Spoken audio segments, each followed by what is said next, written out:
Bapak Ibu, Saudara yang dikasihi oleh Tuhan, salam sejahtera dalam Tuhan Yesus Kristus.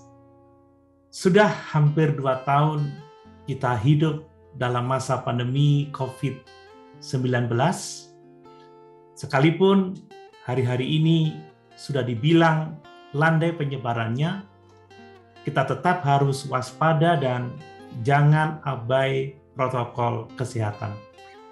Masih saja ada penambahan kasus positif COVID-19, sehingga pemerintah akan menerapkan PPKM level 3 mulai 24 Desember 2021 sampai 2 Januari 2022 untuk menekan jangan sampai terjadi lagi kenaikan kasus positif COVID di negara kita yang kita cintai ini. Mari kita dukung pemerintah dengan taat PPKM, tetap semangat melakukan prokes, ingat pandemi masih sedang berlangsung. Saya mengamati bahwa selama hampir 2 tahun masa pandemi ini, kita sudah mulai terbiasa dengan semua hal yang bersifat online. Dan di antaranya adalah ibadah online. Telah banyak pemikiran tentang gereja digital dan gereja fisik. Ada banyak pemikiran tentang bagaimana memadukan keduanya. Saya tidak akan berbicara tentang itu, tetapi pada kesempatan ini, saya mau mengingatkan kita semua bahwa jangan sampai dengan terbiasanya kita dengan ibadah online yang membuat kita juga bisa memilih mau beribadah dengan gereja mana yang kita sukai, mungkin kita cocok dengan khotbah-khotbahnya, atau dengan alasan-alasan yang lain. Jangan sampai kita kehilangan iman pada persekutuan sejati dengan orang-orang percaya lainnya di dalam gereja lokal.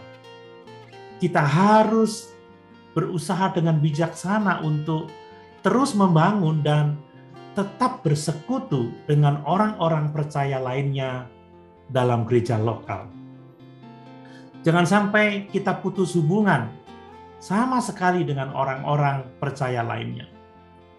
Dalam Ibrani pasal 10 ayat 23 sampai 25, kita membaca di sana, marilah kita teguh berpegang pada pengakuan tentang pengharapan kita, sebab Ia yang menjanjikannya setia. Dan marilah kita saling memperhatikan supaya kita saling mendorong dalam kasih dan dalam pekerjaan baik. Janganlah kita menjauhkan diri dari pertemuan-pertemuan ibadah kita seperti yang dibiasakan oleh beberapa orang. Tetapi marilah kita saling menasihati dan semakin giat melakukannya menjelang hari Tuhan yang mendekat. Kita melihat di sini bahwa kita membutuhkan orang percaya lainnya untuk dapat teguh berpegang pada iman dan pengharapan kita di dalam Kristus. Kita butuh persekutuan untuk saling mendorong, untuk saling menasihati dalam iman, dan untuk itu kita membutuhkan orang-orang percaya lainnya. Jangan tinggalkan gereja, ayo rajin bergereja. Dan jangan terlalu kita asik dengan yang online, tetapi kita sudah melupakan persekutuan sejati. Kita membutuhkan perjumpaan dengan orang-orang percaya lainnya, untuk dibangun bersama-sama, untuk tumbuh bersama-sama di dalam iman dan pengharapan kita kepada Tuhan Yesus Kristus. Nah, kita juga butuh pengajaran firman Allah agar kita terus diperlengkapi untuk pembangunan tubuh Kristus dan untuk dapat tetap teguh di dalam iman dan kebenaran. Kita butuh pelayanan rohani dalam gereja lokal. Kita butuh nasihat, kita butuh pemberitaan firman, kita butuh pengajaran, kita butuh teguran dari firman Allah. Dalam Efesus pasal 4 ayat 11 sampai 15 dituliskan, dan ialah yang memberikan baik rasul-rasul maupun nabi-nabi, baik pemberita-pemberita Injil maupun gembala-gembala dan pengajar-pengajar, untuk memperlengkapi orang-orang kudus bagi pekerjaan pelayanan, bagi pembangunan tubuh Kristus, sampai kita semua telah mencapai kesatuan iman dan pengetahuan yang benar tentang anak Allah, kedewasaan penuh, dan tingkat pertumbuhan yang sesuai dengan kepenuhan Kristus, sehingga kita bukan lagi anak-anak yang diombang-ambingkan oleh rupa-rupa angin pengajaran, oleh permainan palsu manusia dalam kelicikan mereka yang menyesatkan, tetapi dengan teguh berpegang kepada kebenaran, di dalam kasih kita bertumbuh di dalam segala hal ke arah Dia, Kristus yang adalah kepala. Perhatikan bagaimana Allah memimpin gerejanya melalui orang-orang pilihannya, melalui rasul-rasul, nabi-nabi, pemberita-pemberita Injil, gembala-gembala, pengajar-pengajar. Dan bahwa orang-orang percaya adalah orang-orang kudusnya Tuhan yang harus bekerja dalam pekerjaan pelayanan bagi pembangunan tubuh Kristus.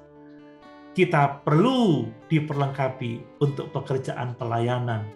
Dan melalui perlengkapan itu kita akan dapat mencapai kesatuan iman, pengetahuan yang benar tentang Tuhan kita Yesus Kristus. Kita dewasa dan mengalami pertumbuhan yang sesuai dengan kepenuhan Kristus, sehingga kita dewasa di dalam iman dan tidak mudah disesatkan.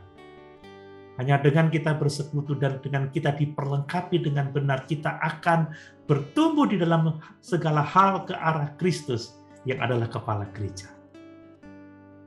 Mari kita semua orang percaya adalah orang-orang yang telah dipersatukan di dalam tubuh Kristus. Kita telah dibaptis dalam satu roh dalam tubuh Kristus. Itu sebabnya kita tidak bisa hidup tanpa persekutuan dengan orang-orang percaya lainnya di gereja lokal. Jangan kehilangan iman pada persekutuan. Ayo kita semangat bergereja. Haleluya. Tuhan Yesus memberkati.